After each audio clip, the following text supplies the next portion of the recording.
సహకారంగా దైవం నుంచి సమూయేలు మొదటి గ్రంథము 7వ అధ్యాయము 7వ వచనం చదువుకుందాం. 7వ అధ్యాయము 7వ వచనం నుంచి, ఇశ్రాయేలీయులు మిస్పాలో కూడి ఉన్నారని ఫిలిష్తీయులు విన్నప్పుడు ఫిలిష్తీయుల సర్దారులు ఇశ్రాయేలు మీదకి వచ్చింది. ఈ సంగతి ఇశ్రాయేలు విని ఫిలిష్తీయులకు భయపడి, మన దేవుడైన యెహోవాను ఫిలిష్తీయుల చేతిలో నుండి మనం రక్షించినట్లుగా మా కొరకు ఆయన్ను ప్రార్థన చేయుట మానవద్దని సమూయేలు వద్ద మనవి చేసింది. సమూయేలు పాలు విడువని ఒక గొర్రెపిల్లను తెచ్చి యెహోవాకు సర్వాంగ బలిగా అర్పించి ఇశ్రాయేలు పక్షమున యెహోవాను ప్రార్థన చేయగా యెహోవా అతని ప్రార్థన అంగీకరించింది. 10వ వచనం, సమూయేలు దహన బలిని అర్పించుచుండగా ఫిలిష్తీయులు యుద్ధము చేయుటకై ఇశ్రాయేలు మీదికి వచ్చింది. అయితే యెహోవా ఆ దినమున ఇశ్రాయేలు మీద మెండుగా ఉరుములు ఉరిమించి వారిని తారుమారు చేయగా వారు ఇశ్రాయేలు చేత ఓడిపోయింది. ఇశ్రాయేలీయులు మిస్పాల నుండి బయలుదేరి బెత్కోరు వరకు ఫిలిష్తీయులను తరిమి హతము చేసిరి. ఇలా చదవబడిన ఈ లేఖన భాగంలో వచ్చి మనం జ్ఞాపకం చేసుకుంటే ప్రభును ఆరాధన చేద్దాం. సర్వాంగ బలి అర్పించిన సమూయేలు ప్రభు మన కొరకు బలిగాను అర్పణగాను చేయబడిన యేసుక్రీస్తుని మనం చూస్తాం. ఇశ్రాయేల్ గురించి ఇక్కడ చూస్తే 4వ అధ్యాయం చూడండి. అక్కడ 4వ అధ్యాయము మొదటి వచనంలో చూడండి, ఇశ్రాయేలు ఫిలిష్తీయులతో యుద్ధము చేయటకై బయలుదేరి ఎబెనేజరులో దిగగా ఫిలిష్తీయులు అఫేకులో దిగిరి. ఫిలిష్తీయులు ఇశ్రాయేలు మీద తమను యుద్ధ భక్తులుగా తీర్చుకునగా వారి యుద్ధములో కలిసినప్పుడు ఇశ్రాయేలు ఫిలిష్తీయుల ఎదుట ఓడిపోయిరి. యుద్ధ భూమిలోనే ఎక్కువ తక్కువ 4,000 మంది హతులైరి. ఇశ్రాయేలు ఏం చేస్తున్నారంటే అక్కడ ఇశ్రాయేలు యుద్ధం చేస్తున్నారు. ఇశ్రాయేలు యుద్ధం చేశారు. 4వ అధ్యాయంలో యుద్ధం చేసినప్పుడు ఫిలిష్తీయులు ఓడిపోయారు. ఇశ్రాయేల్ అతను యుద్ధం చేసినప్పుడు ఫిలిష్తీయులు ఓడిపోయారు. తర్వాత మరలా వారు యుద్ధం చేశారు. ఎక్కడ చేశారు అంటే చూడండి, మరలా వారు 9వ వచనం చూడండి. 9వ వచనం 4వ అధ్యాయం 9వ వచనంలో, ఫిలిష్తీయులారా ధైర్యం తెచ్చుకుని వారు మీ దాసులైనట్టు మీరు హెబ్రీయులకు దాసులు కాకుండా బలాఢ్యులై యుద్ధము చేయడని చెప్పుకునేది. ఫిలిష్తీయులు యుద్ధము చేయగా ఇశ్రాయేలు ఓడిపోయి అందరూ తమ డేరాలకు పరిగెత్తిరి. అప్పుడు అత్యధికమైన వధ జరిగెను. ఇశ్రాయేల్లో 30,000 కాల్బలమును మరియు దేవుని మందసము పట్టబడింది. ఇక్కడ 4వ అధ్యాయంలో 2 సార్లు యుద్ధాలు జరిగాయి. ఒకసారి 4,000 మంది చనిపోయారు. రెండోసారి యుద్ధం చేసినప్పుడు 30,000 కాల్బలము పట్టబడింది. ఇంకా వారి గుండెలన్నీ జడిసిపోయినవి. అయితే వారికి ఇశ్రాయేలు ఫిలిష్తీయుల మీద వారు యుద్ధం చేయలేకపోతున్నారు. చేసినప్పుడల్లా వారు ఓడిపోతూ ఉన్నారు. ఏం చేయాలో వాళ్ళకి తోచడము లేదు. అయితే 7వ అధ్యాయం చూడండి. ఇప్పుడు 7వ అధ్యాయంలో మనం చూస్తాం.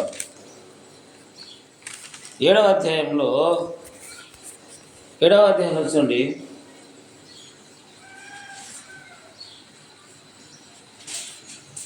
7వ అధ్యాయం 7వ వచనంలో, ఇశ్రాయేలీయులు మిస్పాలో కూడి ఉన్నారని ఫిలిష్తీయులు విన్నప్పుడు ఫిలిష్తీయుల సర్దారులు ఇశ్రాయేలు మీదకి వచ్చింది. ఈ సంగతి ఇశ్రాయేలు విని ఫిలిష్తీయులకు భయపడి ఏం చేశారంట? ఇశ్రాయేలు ఎవరికి భయపడ్డారు? ఫిలిష్తీయులకు భయపడ్డారు.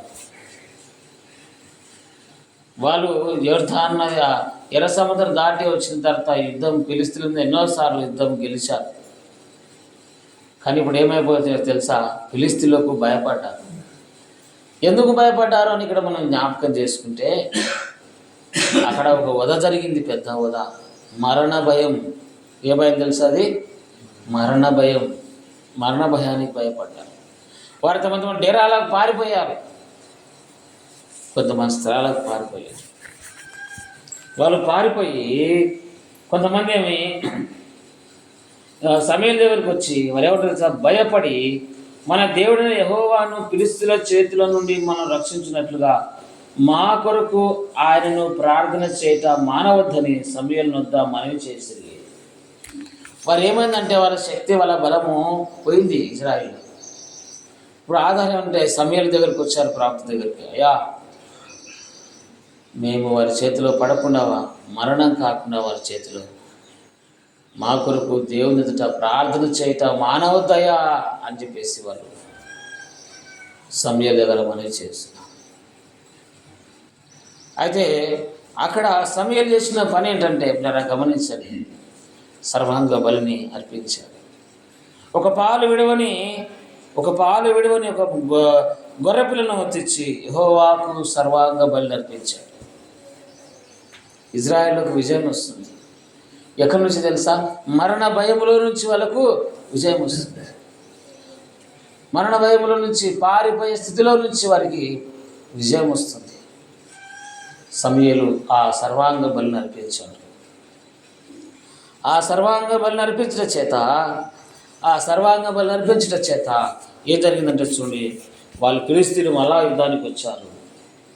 10వ వచనం చూడండి. సమూయేలు దహన బలిని అర్పించుచుండగా ఫిలిష్తీయులు యుద్ధము చేయటకై ఇజ్రాయేలు మీదికి వచ్చిరి. అయితే యెహోవా ఆ దినమున ఫిలిష్తీయుల మీద మెండుగా ఉరుములు ఉరిమించి వారిని తారుమారు చేయగా వారు ఇజ్రాయేళ్ల చేత ఓడిపోయిరి. ఇజ్రాయేలీయులు మిస్పాలో నుండి బయలుదేరి బెత్కేరు వరకు ఫిలిష్తీయులను తరిమి హతము చేసిరి. ఏం చేశారు ఇక్కడ? ఇజ్రాయేలుకు విజయము.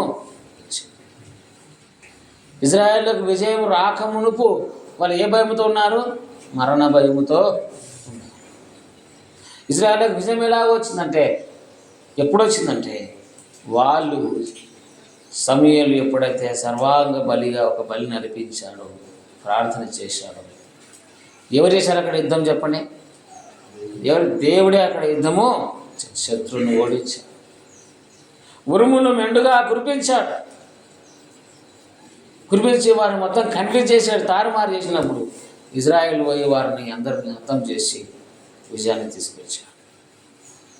ఇందులో మన ప్రభుని మనం జ్ఞాపకం చేసుకుంటే, సమూయేలు అర్పించిన సర్వాంగ బలి ఇజ్రాయేలు మరణ భయముల నుంచి విడిపించడానికి అక్కడ కారణమైంది. సమూయేలు అర్పించిన సర్వాంగ బలి చేత ఇజ్రాయేలు ఫిలిష్తీయుల చేతుల నుంచి విడిపించడానికి, మరణ భయం చేతుల నుండి విడిపించబడటానికి అక్కడ కారణమైంది. అలాగైతే మన సంగతిని మనం ఆలోచిస్తే, మనం పాపము చేత మనం కూడా ఏ భయం చేత ఉన్నాం చెప్పండి? మరణ భయం చేతనే ఉన్నాం, అవునా కదా? ప్రభుని ఎరగనప్పుడు మనం కూడా మరణ భయం చేతనే ఉన్నాం. రోమపత్రికలో చూడండి, ఆ మరణ భయం మనకి ఎలా ఉందంటే, ఎలానగా పాపం వలన వచ్చు జీతం మరణం. దేని వలన వచ్చు జీతం? పాపం వలన వచ్చు జీతం మరణం. ఇజ్రాయేలు దేవునికి విరోధమైన ఆలోచనలు ఉన్నాయి కాబట్టి మరణం వారిని వెంటాడింది.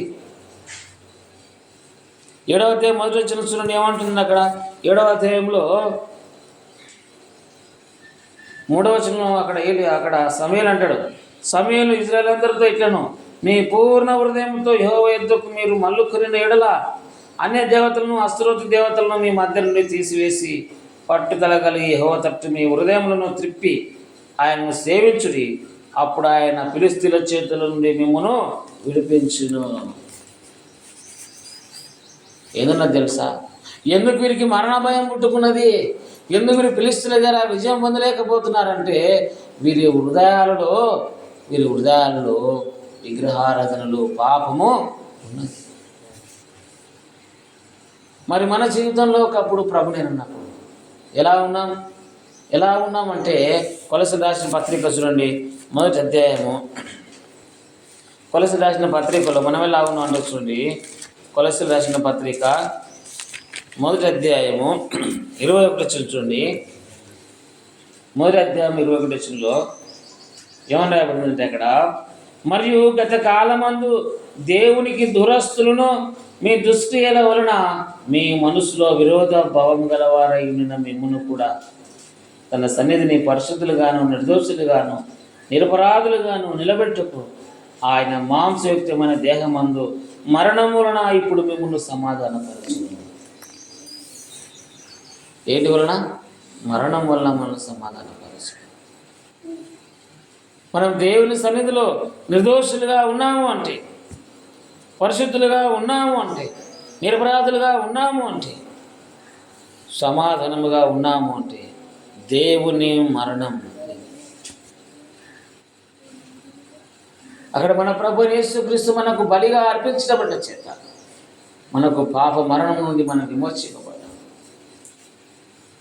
మనం కూడా ఇజ్రాయేలు భయము చేత ఉన్నట్లుగా, వారు భయపడి పారిపోయినట్టుగా, మన అపరాధముల చేత పాపముల చేత మనం చచ్చిన వారే మనం కూడా భయం చేత ఉన్నాం. పాపం మరణ భయం చేత ఉన్నాం.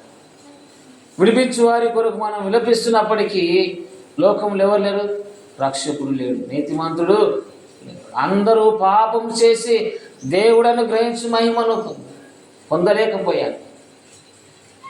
అలాగైతే ఆ మరణ భయంలో నుంచి విడిపించటానికి, మరణానికి బానిసలమైన మనల్ని ఆ మరణపు సంఖ్యలను విడిపించటానికి మన ప్రభువైన యేసుక్రీస్తు సశరీరుడుగా మానవుడుగా భూలోకానికి దిగొచ్చి మన కొరకు ఆయన కలువరిలో సర్వాంగ బలిగా అర్పింపబడ్డాడు.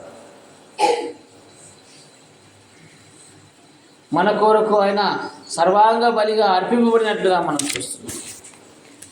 ఆయన అర్పణ చేత చూడండి, ఆ మాట రాయబడింది ఎక్కడంటే, ఆ మాట దైవగ్రంథంలో మనం చూస్తాం. ఒక్క బలి చేత మనం అందరం కూడా పరిశుద్ధులుగా తీర్చబడినాం. ఎబ్రీ పత్రికలో మనం చూస్తాం 9వ అధ్యాయంలో యేసుక్రీస్తు ఆ ఒక్క బలి చేత మనమందరం కూడా పరిశుద్ధులుగా తీర్చబడినాం. మరన్నటికి మరణం మన మీద అధికారం చేయకుండా మనకు బదులుగా మన ప్రభువైన యేసుక్రీస్తు చనిపోయి తిరిగి లేచాడు. ఇజ్రాయేలుకు విజయం ఎప్పుడు వచ్చింది? సర్వాంగ బలిగా గొర్రెపిల్లను అర్పించినప్పుడు ఇజ్రాయేలుకు విజయము వచ్చింది. ఒకప్పుడు పారిపోయిన వాళ్ళు ఇప్పుడు తరిమి వారిని ఇజ్రాయేలును హతమారుస్తున్నారు. ఇజ్రాయేలు ఫిలిష్తీయులను తరిమి హతమారుస్తున్నారు. ఒకప్పుడు మనము కూడా పాపపు మరణం చేత పరిగెత్తినవారు, కానీ మన ప్రభువైన యేసుక్రీస్తు మన చెంతకు వచ్చి మనకు రావలసిన శిక్షావిధిని ఆయన భరించి ఆయన శిలువలో చనిపోట చేత నీకు నాకు విమోచన కలిగింది. మరెన్నడెన్నో మరణానికి దాసులు కాకుండా ఉండకై మన ప్రభువైన యేసుక్రీస్తు మన కొరకు ఆయన మరణాన్ని అనుభవించాడు. అక్కడ చూడండి, ఫిలిప్పులు రాసిన పత్రికలో మనం చూస్తాం. ఫిలిప్పులు రాసిన పత్రిక 2వ అధ్యాయం చూడండి, 2వ అధ్యాయం 6వ వచనంలో ఆయన మన ప్రభువైన యేసుక్రీస్తు 5ను చూడండి. క్రీస్తు యేసునకు కలిగిన ఈ మనస్సు మీరు కలిగి ఉండి, ఆయన దేవుని స్వరూపము కలిగిన వాడై ఉండి దేవునితో సమానముగా ఉండ విడిచిపెట్టకుండా భాగ్యమని ఎంచుకునలేదు, కానీ మనుషుల పోలికగా పుట్టి దాసుని స్వరూపము ధరించి తన్ను తానే రిక్తునిగా చేసుకును. ఆయన ఆకారమందు మనుషుడిగా కనబడి మరణం పొందినంతగా, అనగా శిలువ మరణం పొందినంతగా విధేయత చూపిన వాడై తను తాను తగ్గించుకునేను. అందుచేతను పరలోకమందున్న వారిలో కానీ, భూమి మీద ఉన్న వారిలో కానీ, భూమి క్రింద ఉన్న వారిలో కానీ ప్రతి వాని మోకాలను యేసునామమున వంగునట్లు, ప్రతి వాని నాలుకయు తండ్రి అయిన దేవుని మహిమార్థమై యేసుక్రీస్తు ప్రభువు అని ఒప్పుకున్నట్లు దేవుడు ఆయనను అధికముగా హెచ్చించి ప్రతి నామమునకు పైనామము ఆయనకు అనుగ్రహించును. ఆయన ఎంతగా తగ్గించుకున్నాడో మన కొరకు. ఎందుకు తెలుసా? మరణం పొందినంతగా అనగా శిలువ మరణం పొందినంతగా.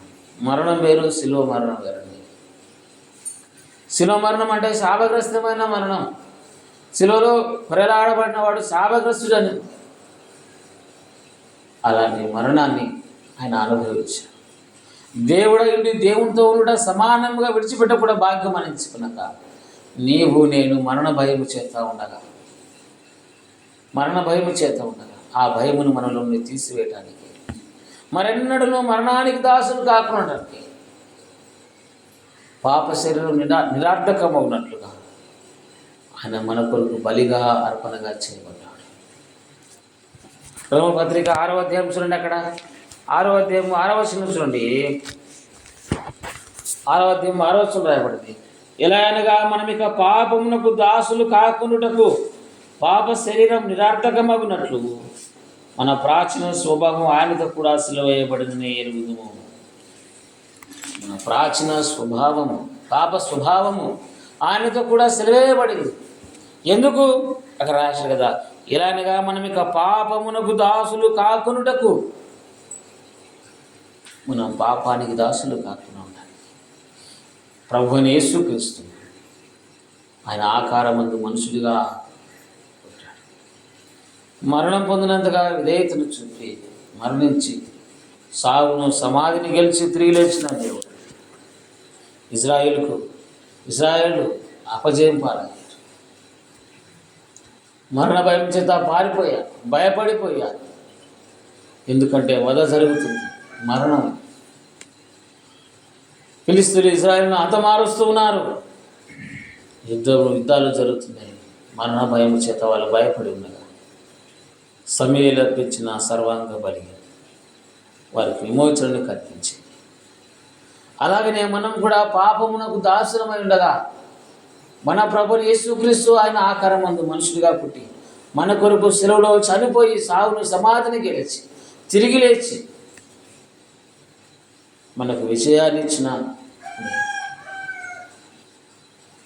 ఒకప్పుడు మరణం అంటే పారిపోయిన ఇజ్రాయేలు ఇప్పుడు ఏం చేస్తుందో తెలుసా? ఆ మరణాన్ని తరిమి కొడుతున్నారు. ఒకప్పుడు మనం కూడా మరణ భయం చేత ఉన్నాం. మనము ఇక్కడ మనకు మరణ భయము లేనే లేదు. బ్రతుకుట క్రీస్తు అయితే చావైతే లాభంగా. ఇంకెన్నడూ మనం మన మీద అధికారం చేయకుండా, ప్రభుత్వం చేయకుండా ఆయన మెరిపించాడు. ఎవరి పత్రిక చూడండి. ఎవరి పత్రిక 2వ అధ్యాయము. ఎవరి పత్రిక 2వ అధ్యాయం చూడండి. 14వ వచనం రాయబడిన మాట. ఎవరి పత్రిక 2వ అధ్యాయము 14వ వచనం చూడండి. ఏమని రాయబడింది అక్కడ? 2:14. కాబట్టి ఆ పిల్లలు రక్త మాంసములు గలవారైనందున ఆ ప్రకారమే మరణం యొక్క బలము గలవారిని అనగా అపవాదిని మరణము ద్వారా నశింపచేయుటకు జీవితకాలమంతయు మరణ భయము చేత దాస్యమునకు లోబడిన వారిని విడిపించుటకును ఆయన కూడా రక్త మాంసములో పాలువాడాయి. ఏమైనా మరణ భయము చేత ఉన్న మనల్ని విడిపించటానికి ఆయన ఒక బలవంతుడిగా రాలేదు, అగ్ని జ్వాలతో రాలేదు. మనమందరము రక్త మాంసంలో పాలువారు. ఆయన కూడా రక్త మాంసంలో పాలువాడు కావాల్సి వచ్చింది. ఆయన కూడా మానవునిగా జన్మించవలసి వచ్చింది. ఎందుకు తెలుసా? నిన్ను విమోచించటానికి, నన్ను విమోచించటానికి. ఆ దేవుడు ఆకారమందు మనుషుడిగా పుట్టి శిలువ మరణాన్ని పొందాడు. ఎంత అవమానకరమైన మరణం తెలుసా? ఆయన ముఖంపై ఉమ్ము వేయించారు, గడ్డం పట్టి పెరిగారు, కోడళ్ళ చేత వీపుల మీద కొట్టారు, హింసించారు, బాధ పెట్టారు, హేళన చేశారు. యేసు నిన్ను కొట్టిన వారెవరో చెప్పు. వీధుల వెంపటి ఆయన ఈడ్చుకుంటూ వెళ్ళిపోయారండి. యెరూషలేము వీధుల వెంపటి ఆయన ఈడ్చుకుంటూ వెళ్ళిపోయారు. కొడాల చేత కొట్టబడిన దేహం అప్పటికి, తలపై ఉన్న మెన్ల కిరీటం రక్తం కారుతూ ఉంది. తల మొదలుకొని అరకాల వరకు రక్తం కారుతుంది. బరువైన సిలువను మోసుకుంటూ ఆయనను ఈడ్చుకుంటూ వెళ్ళిపోయారు.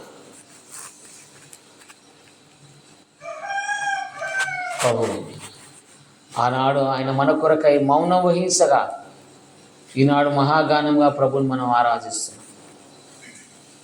అందుకే ఉదకు తేబడి గొర్రె పిల్ల బొచ్చు కత్తిరించి వాళ్ళ మౌనముగా ఉండినట్లు ఆయన మౌనముగా ఉన్నాడు. యెషయా 53 అధ్యాయాలు మనం చూస్తాం. మనకు రావలసిన శిక్షావిధిని ఆయన భరించాడు. మన రోగములను భరించాడు, మన అతిక్రమములను భరించాడు, మన వ్యసనములను భరించాడు, మన అపరాధములను భరించాడు. కాబట్టి ఉదయకాల సమయంలో నేను దేవుని ఆరాధించటానికి వచ్చిన మన ప్రభును మహిమపరచిన, ఆయనకు కృతజ్ఞతాస్తుతులు చెల్లించిన. అంత మాత్రమే కాదు, నన్ను పరిశుద్ధమైన ప్రజలుగా, పరలోక పట్టణ వాసులుగా, పరసంబంధమైన వారిగా నిత్యరాజ్యంలో వారసులుగా చేశాడు. మరెన్నడూ మరణమునకు దాసులు కాకుండా చేశాడు. మన కన్నీటి నుండి బాష్పబంధులను తుడిచివేశాడు. ఆ దేవుని మనసారా సంతోషంగా ఆరాధించి స్తుతించి ప్రభును ఆరాధించుదుముగాక. దేవుడి వాక్యాన్ని దీవించునుగాక.